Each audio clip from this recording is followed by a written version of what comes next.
There we go.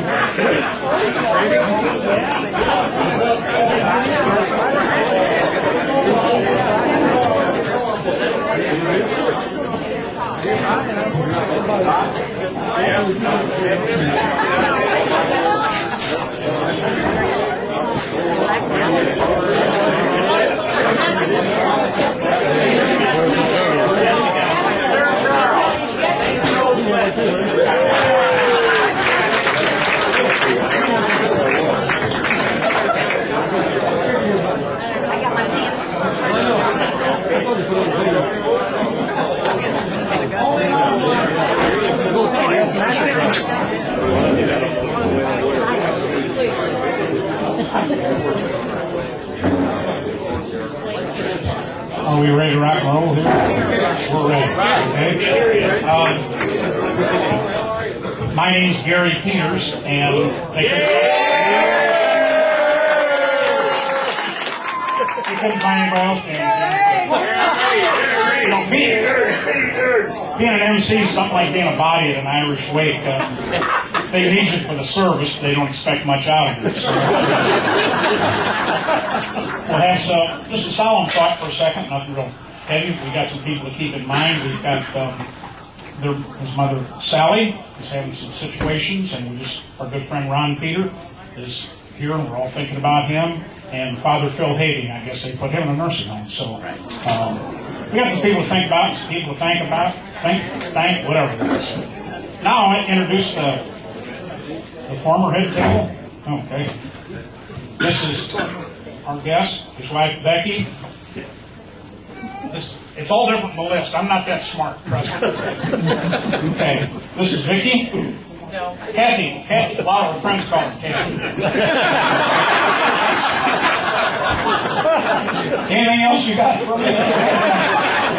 And this is Carl LaFong. This is a niece. Missy, okay. Missy in action, okay. And Sister Ann. See, not a glitch in the system yet. Then we've got some out-of-town folks I'd like to recognize. We got Harry and Joan McKinney. We've got Jim Burns, Tim Young, and Henry Hoff over from Springfield. Did you bring one to send the color to these cars? One of the cars from the motor pool? We had Ron and Charlene are here from their snowbirds. Arlene Brocksmith, Karen Massey, Greg Crocker, and I guess we'll have it color the cars. If the one up in the ditch up here. Okay, a little bit of background on Charlie. We've known each other for quite some time. Sally and Bonnie had 3 children. I know she always said I got 2 good-looking kids and 1 smart one. We all figured Charlie had to be the smart one.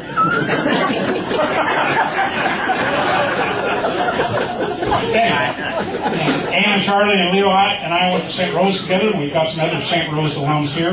It was a great school. Blue-collar neighborhood. Nothing special there. We weren't real worldly. I remember Charlie thought Beirut was named after the guy that hit all the home runs. Thought innuendo was an Italian hemorrhoid ointment. So. Then we heard, from our town, Washington School, Jackson School in our area, and then out St. Peter's for the uppity ritzy folks. Hell, we even heard a rumor one time they got out of the shower to pee.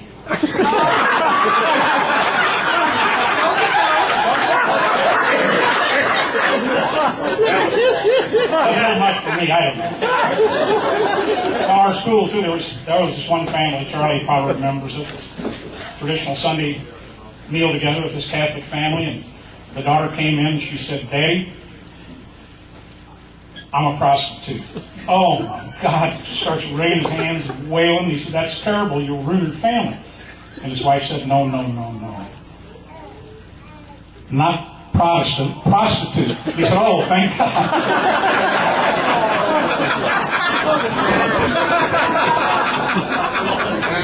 Anyway, date of birth for Charles, 5/24/44. 2 children, Candy 38 and Katie 30, both living in Ohio. Married Becky in 10/10/05, and Becky and I worked together at Electric Wheel. Made it what it is today.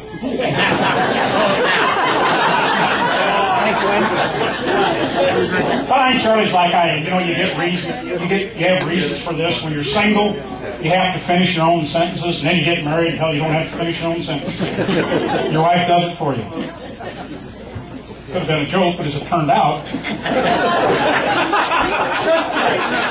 there's no business fight. Charlie's very active in athletics, St. Rose Shamrocks, Christian Brothers, intramural. I remember your Rodman years. Remember when you triple dyed your hair that time? Gus Macker, yeah. Charlie was a little snug with a buck because there's a little homeless guy came up to him and said, "Hey, buddy," he says, "I haven't eaten in 3 days." And Charlie said, "Force yourself."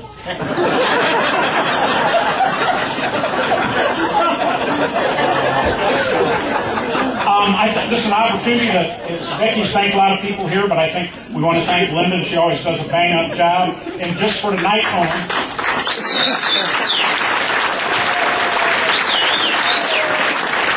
they've taken the ceiling off tips. Usually we have a maximum of 50% tips, but tonight, tip anything you want. Double, triple, whatever makes you feel. Okay, we'll get started with our program. The first person is Al Kirk. All right, Al. Okay? Al worked for Charlie out at the Veterans Home and with Charlie. Okay. And Charlie said about Al, he said his mom didn't raise any fools. He did that all on his own.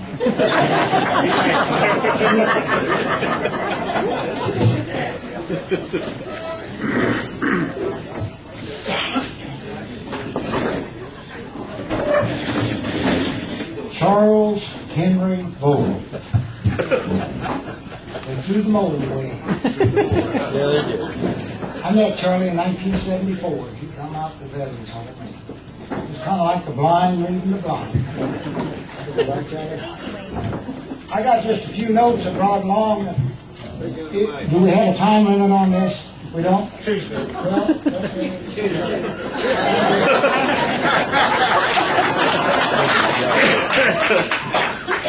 Charlie was safe because there's nothing on it. I got the wrong side of the road. How many of you remember Charlie and his 48 black Chevy?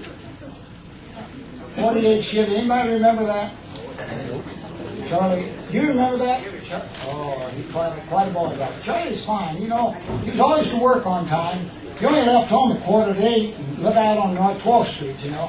But all we had to do was be in the shop and look down there, and he'd be coming up, punch the clock, up over the hill. But he was there at 2 minutes late. The whistle blow, he says, "Let's hit him." But he did real good. He did real good all them years, except one day he come in about 7:45, and the old brakes on the old 48 weren't too good.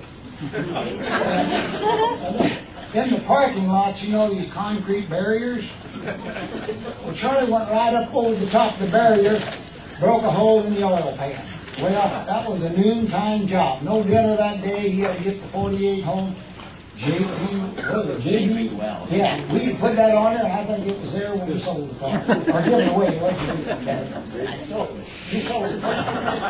For 75, we sold it for 125. The man has a conscience. He has a conscience. One of his famous sayings was, "Feels good to feel good." He would come in was it Tuesday night, you know? Well, maybe it didn't my Chevy. Well, the next day he was there. As soon as I whistled, he said, "Gotta hit her, boys. Gotta hit her." Boy, when dinner time comes, 6 minutes he ate that sandwich. That man could lay flat on a concrete floor and go sound asleep. And the only thing that would wake him up was that whistle blowing. Good thing we were close to the firehouse. But he got his day work done, so he'd get up, rub his eyes, and say, "Feels good to feel good." We got another friend, another guy, a couple of them back here, Jim Marshall and Joe Ealing. And when Joe first come to the home, Charlie would take him down into the tunnels, show him around, you know, and had to repair stuff. Well, he always told Joe, he said, "Now, Joe, you stay back." He said, "I know where the lights are down here." Well, lo and behold, when Charlie would turn them lights on, Charlie don't like roses. If anybody wants to get his goat, Charlie scared